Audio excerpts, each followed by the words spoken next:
Hello. Hello, everybody. Today we're going to talk about some work stories. How do you like my neon cat?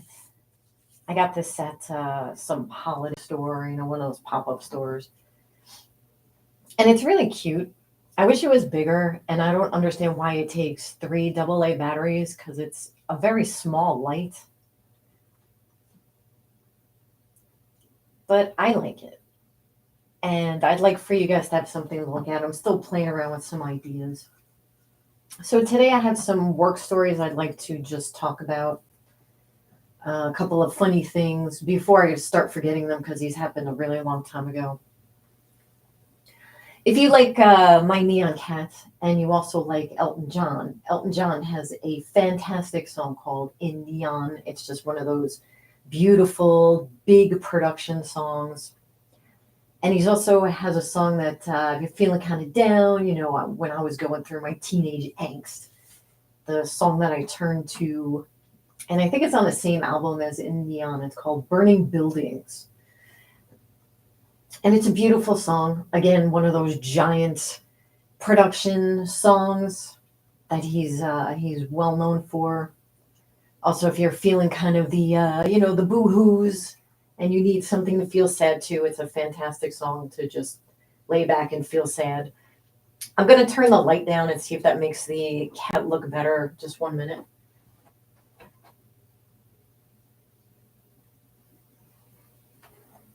How does that look? I think that looks a little better. So before we get into it, of course, I'd like to ask for your help and assistance in finding the killer or killers of my Uncle Charlie. His name was Charles Panchery, Panchery, and he was murdered in his home on October 4th, 2011 in Elizabeth, New Jersey. He was found stabbed to death and left for dead on his kitchen floor. If you have any information, please call Crime Stoppers. And the number for Crime Stoppers is 1-800-822. I wrote it down, but now that I turned the light off, I can't read it. The number is 1-800-822-TIPS, 1-800-822-8477. That's for Charles Panchery, Panchery, found murdered in his home on October 4th, 2011. And now here's my theme song. I know how much you guys love it. Who's the girl who never picks up her phone? Who's the girl who's always at home? Who's the girl who likes to bitch and moan? Well, her name is MUBBO. That's me, Mubbo. Where we stream like nobody's watching. Because they're not. So today I'd like to talk about two stories. Maybe three. We'll see how we're doing on time. The first story comes from a job that I worked in it must have been in the late 90s sometime, when technology was still in its infancy. We didn't even have internet back then. I think we had an email system, but no internet. And a lot of the people that work there were very old school. They liked paper. They wanted paper printouts of everything. So the job that I worked was basically a warehouse with an office attached to it. And they sold clothing. And it was a very dusty and very dirty office. There was fabric everywhere. Fabric holds the dust, and everything was just, there's just like a coating of dust on everything. So they told me day one, basically, you could wear whatever you want. You don't want to wear nice clothes there because it's a dirty office. And there's constantly trucks coming by, and you can smell the exhaust from the warehouse part. And so I was okay with that. I don't like getting dressed up. I hate it. I hate putting on nice clothes. I don't even remember the last time I put on a dress. I don't even know. I'm just not a very girly girl. So this job was great because you can come in shorts, you could wear sweatpants, you could wear t-shirts. They didn't care as long as you got the work done. And my very first day, I walk in there and I knew it was going to be an adventure. I sit down at what I thought was going to be my desk in this dirty office, and they gave me my paperwork to fill out, my W-2 information and the tax withholding and all the medical stuff to sign up for benefits, whatever. And somebody runs in from the warehouse. It's one of the managers that manages like the warehouse operations. And he says, "Are you the new person?" And I said, "Yes." And he said, "Did anybody show you how to do receiving and invoicing yet?" And I'm like, "I just sat down. Like, I just got here." "So you haven't had any training yet?" "No, I haven't." He says, "Okay, this is today's." And he has this paper, it's I guess it's like a receiving document, what merchandise came into the warehouse that day. And he puts it in this folder on the desk that I hadn't noticed before. And this folder is like 3 inches thick of just papers. And he's like, "We haven't had somebody in a while, and we're kind of backlogged. So that's going to be your first thing, is to get us up to date." Okay. So I fill out all my paperwork. I get some training. I help them get all this stuff under control. They're very thankful. And then I start to learn about the company itself. It's made up of family members of a Jewish family. There's like 4 brothers and some cousins and friends and things. They keep it all in the family. And I swore that I would never work for another family-owned business. I don't like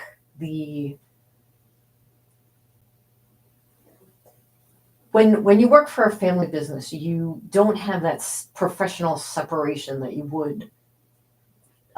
There's very familiar talk. They fight openly with one another, and for like somebody that's not in the family, it's very uncomfortable. But I gave this one a chance. I told myself I'll give it 3 months. If it doesn't work out, or I can't work here anymore, then I just got to go. So another thing that was very appealing to me about this job is, so number one, you could wear whatever you want. So that's a definite plus. Number two was, as long as the big guys weren't there, or as long as they weren't heading into a show for New York where they needed prep assistance. The prep assistance had to do with cutting swatches of fabrics and pasting them in a book so that they could show the potential buyers like what the fabrics were that we had and what we were capable of doing. They would take these books and go into the city and hopefully get some business out of that. So as long as the big guys weren't there and they didn't have any prep to do, you could basically just leave whenever your work was done. So on like a light day when we had like one truck come in and I would do the receiving and invoicing and I was done by 11 o'clock, I would just leave for the day. I suppose I was getting paid on salary because my paycheck was the same week to week. Nobody said anything. Nobody said, "Hey, where are you going?" Another great thing is once the high holidays started rolling in like September and the high Jewish holidays, the guys were like never there. So you'd come in, you would get your stuff done, and like there are days I'd be gone by like 9:30. There's nothing to do. I did what I had to do. Nobody asked me to do anything else. Nobody said a word to me about leaving. That was great. Nice summertime, nice warm September day, get to just leave. So that was two things that were great. Who wouldn't love that, right?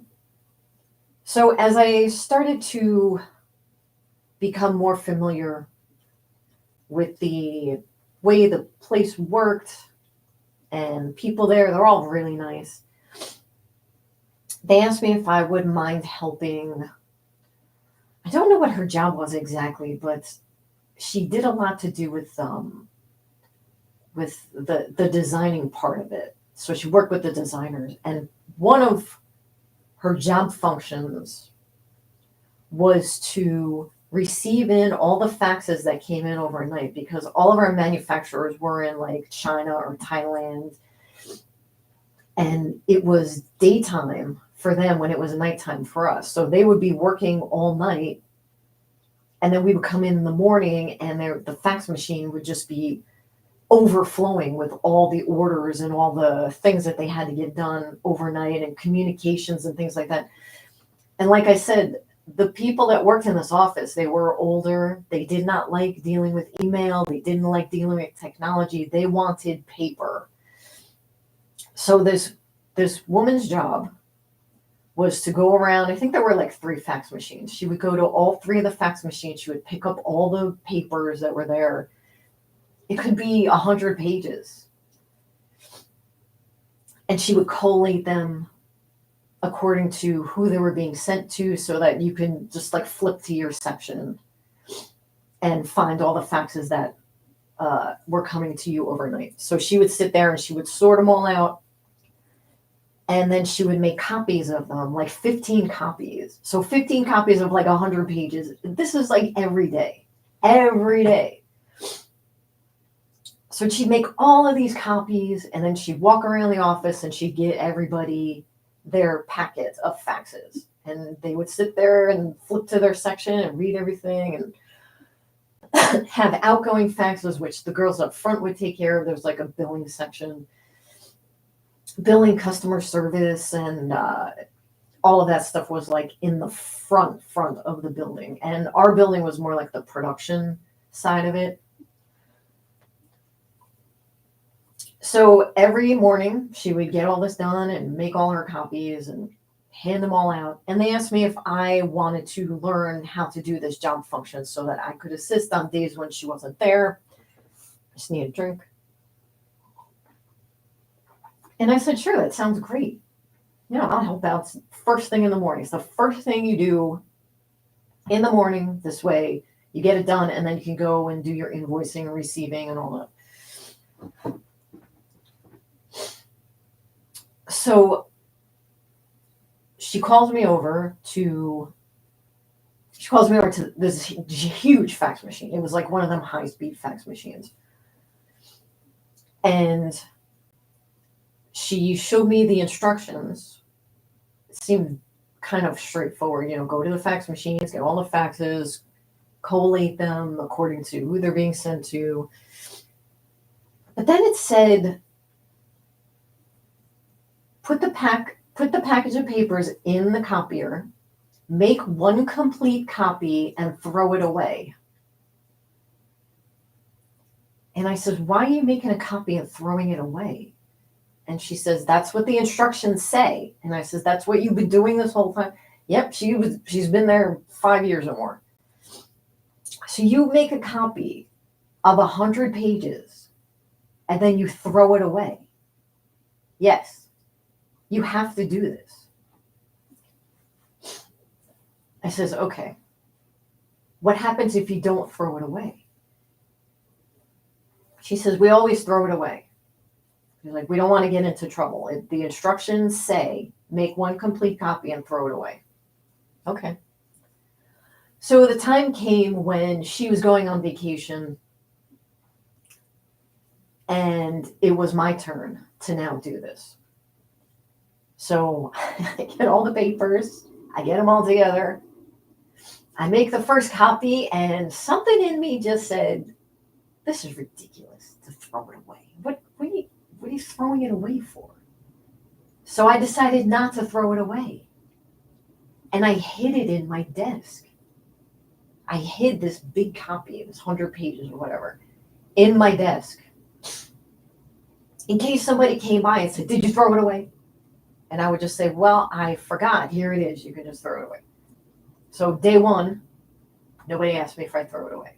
Day two, nobody asked me. Day three, nobody asked me. Day four. So now I had, 500 sheets of paper in my desk waiting for someone to come and tell me, "Did you throw it away?"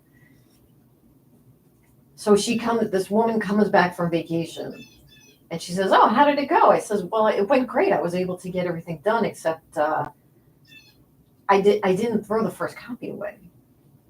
And she said, "Did anybody come up to you and ask you about it?" I said, "No, nobody said a word. Nobody noticed. Nobody said anything." And I said, "You know what? I think it's okay if you don't throw this copy away." I said, "Now, you can do whatever you want, but I think it's okay if you don't throw it away." So I don't know if somebody wrote it on this instruction as like a joke, but I kept going over this in my head. Like, why would you make a copy and then throw it away? And to this, I still don't have an answer to this. Now, about 2 years go by. Now, this was a great job. I liked it a lot. And like I said, it was a family-owned business. The guys in there had a bunch of kids. There was one guy who had like 12 kids, and they were all starting to get older. So this was like, I maybe was there about 2 years, and I thought it was a bit of a dead end job. It really was, but for the time being and the freedom that I had to like wear whatever I wanted, just leave whenever I wanted. It was a lot of freedom that you don't really see in like other jobs. Like other jobs, you got to sit there. I mean, even if there's nothing to do, they want you there until 4 or 5 o'clock. But they were very they had a lot of common sense. Like, why make you sit here and pretend to look busy? And I appreciated that.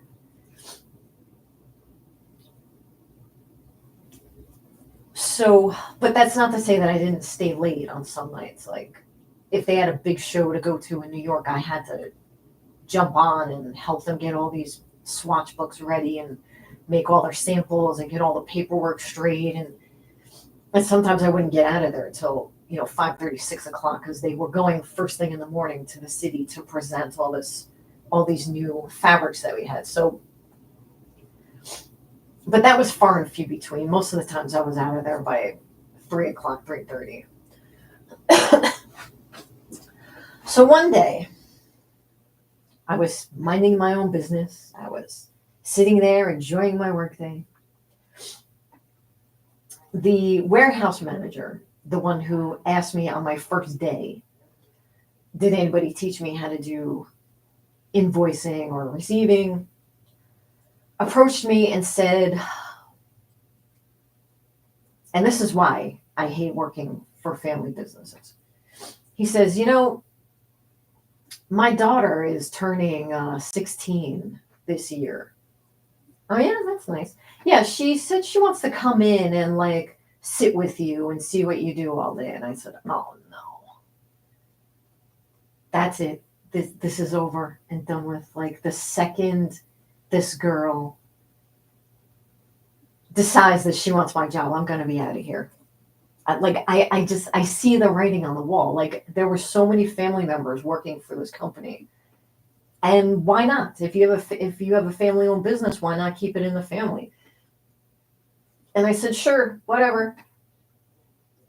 So she came in and we did the training and she took to it right away, of course. And I promptly put in my 2 weeks notice.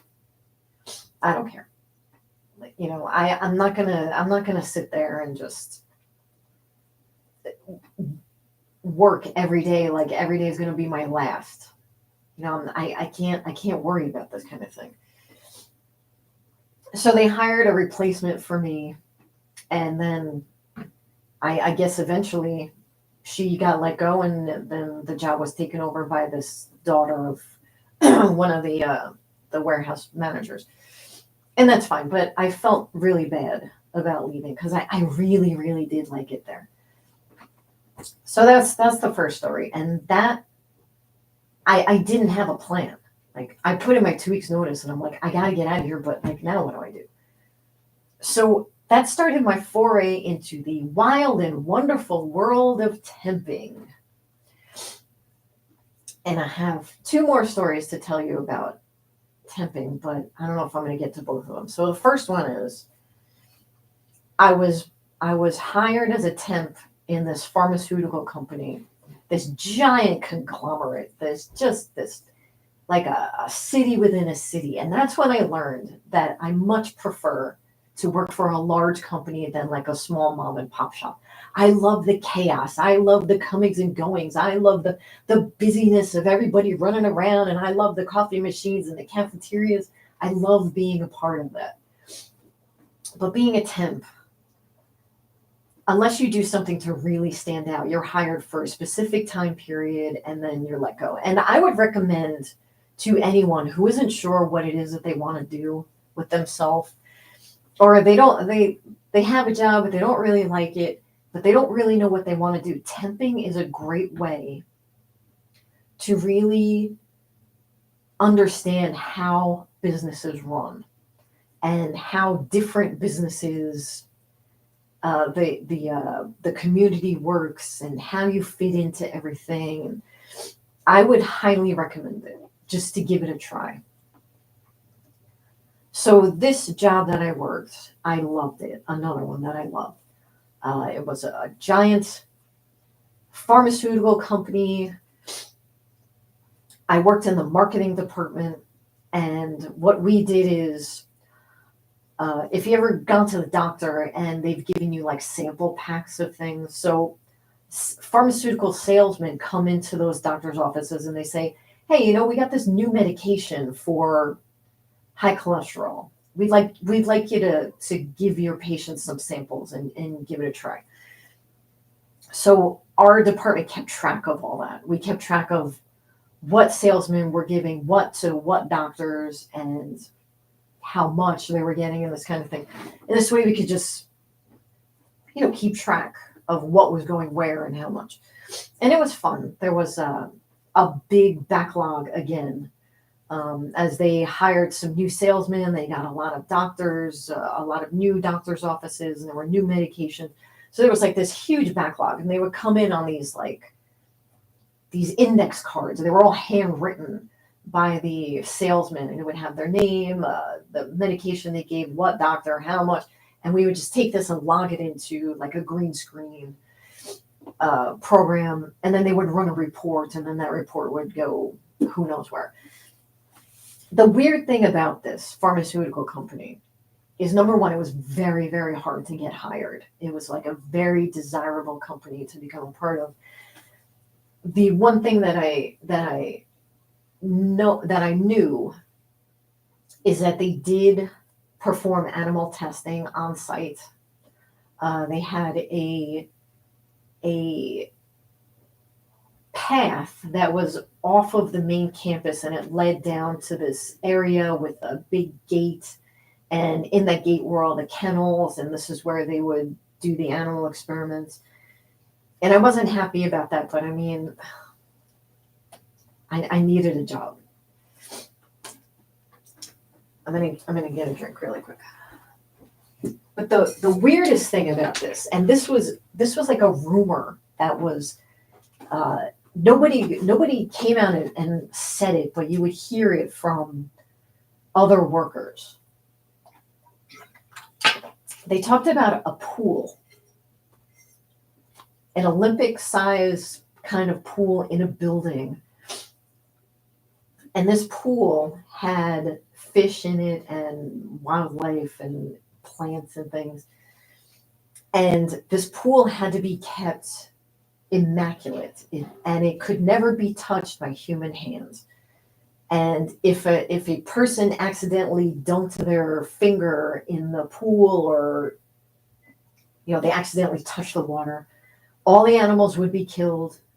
The water would be drained, the pool would be scrubbed, and then it would be filled up again with the plants and the fish and things like that. And I thought that was so weird.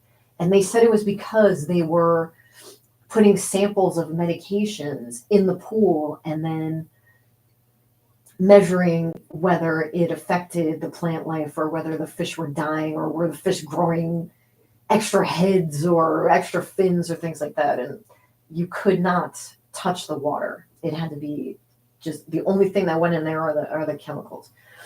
So I thought that was pretty interesting. But where I worked was in like this basement area where they took this large utility room, like really, really big, and they turned it into an office for all of us. So we were basically like 20 data entry clerks, if you will, and then there were some permanent employees that worked in the same room, but it was mostly as temps. So this one day, all right, let me just explain. So when you come into the front door, you immediately like hang a right and you start going down this ramp, and the ramp went farther and farther, and you could feel you're going underground. Like if you ever been into an airport and you walk down those ramps, you can feel like you're going down. So we would go down, down, down. It was like a hard, non-carpeted floor. It was like concrete or whatever. And it didn't feel like it was part of the normal office building, like where all the regular employees work. Like this was like way, way out. So we go down, down, down, down, down, down this huge ramp. And then our office would be on the left. And then we would just all be in there. Well, this one day I was coming back from the bathroom and I'm walking down the ramp, down the ramp, down the ramp. And I see off in the distance, these two guys are standing outside of our office and they're all dressed in like Breaking Bad outfits. Like they're all dressed in like head to toe PPE with like a face mask on and a respirator. And they're standing right outside of our office. And one guy is on a ladder and the other guy is like holding the ladder steady. So, one guy's up on the ladder and he's got this machine and it's like clicking. And he's holding like a wand, like up at the ceiling. And the other guy who's holding the ladder has like this meter in his hand and he's looking at the meter and he's like reading the meter. And it was like right outside of our office. And I didn't say anything. I just kept on walking. And they kind of like just nodded at me. And I went into the office and the door was closed, which was never closed. So I opened the door and I went to the supervisor in the area. I says, there's some people out there and they're like doing something. And she's like, yeah, we're going to keep the door shut for a little while. And I says, yeah, but they're dressed head to toe in like PPE. She's like, yeah. And I says, well, shouldn't we be wearing that too? And she's like, well, we're just going to keep the door shut. I never found out what happened, but I can only assume that there was some kind of toxic spill on the floor above us, and they were measuring to see if the toxic chemicals were leaking through the ceiling and into the floors below. And then about an hour or two later, I opened the door to go to lunch and they were gone. So I guess everything was okay, but it's just one of those weird things. That's tempting for you. And nobody ever said what was going on or So the third story is, this was like one of my very, very first temp jobs and I really wanted to make a good impression. And I go into this office and it was for a front desk receptionist job, but it also had a switchboard. Now, I found out very quickly that I hate working switchboard. It was a phone with like a bunch of lines on it and calls would come in and you would just say, hello, may I help you? Can I have extension 123? And you just put them on hold, hit extension 123 and send. It should be really easy. There were like 50 extensions on this phone. It was just a huge like bar of extensions. And I says, all right, it's my first day. I'm going to go in there. I'm going to give it a try. So the lady who's training me was in I was in like the front desk area by myself. There was nobody there. It was just a door and a desk. And the lady comes out of the other door, which was where all the employees were. So this was like a front desk receptionist greeting area. And she went over the training with me, and she gave me a paper. And I quickly looked at it. It was two-sided, and it just had names and extensions running down both sides of the paper. A lot of names. And she says, okay, here's how you work the phone. You pick it up, you say blah, blah, blah, and you put them on hold, and you just send them. That sounds simple enough. So she says, this is a very busy switchboard. Once 9 o'clock hits, you're going to be, this phone's going to be nonstop ringing. I says, okay, I'll give it a try. First person that calls has a very heavy Indian accent, and he's asking for someone with a very long Indian name. So I look at the paper to see if I can find this name, and all of these names are these very long, difficult to pronounce Indian names. And they're not in alphabetical order. They have it numbered by extension, but the names itself were not in alphabetical order, and they were first last names. They weren't even last first. So you couldn't even try to sit there. So he said the name. I said, okay, please hold. And I put him on hold. And then the next line rings. And it's the same thing. An Indian person called with a very long Indian. Okay, I'm going to put you on hold. And and then the phone's ringing. And then another phone's ringing. And then another phone. And pretty soon, I had maybe 15 calls on hold. And I can't even transfer one person. So I says, all right, I'm going to go back to the first one. And I'm going to find it. So, of course, the phone's ringing as I'm trying to talk to this one person to find out who he wants. And of course, they're all getting irate because they don't know it's my first day and that I don't understand who these people are. So I says, I picked the first line and I says, do you know the extension number of the person that you're trying to reach? He says, no. It's like, it's this name and this name. Okay. So I'm still looking. The phone is ringing. I put that guy back on hold, and I'm telling the other people to hold on. All of a sudden, the door opens, and the woman who's training me comes back out. she's like, the guys back there are asking how come they're not getting any calls. And she looks at the switchboard. She's like, oh my God, you haven't transferred one person. I said, I can't understand what they're saying. She's like, okay. She's like, let me help you get all these guys down, and then we'll go over this. So I'm like, I can't picture doing this for 8 hours. And I'm like, how do I get out of here? How do I just say, how do I get out of here without sticking this person? Like, because at the time I felt really like I wanted to do this job. I wanted to do a good job for them.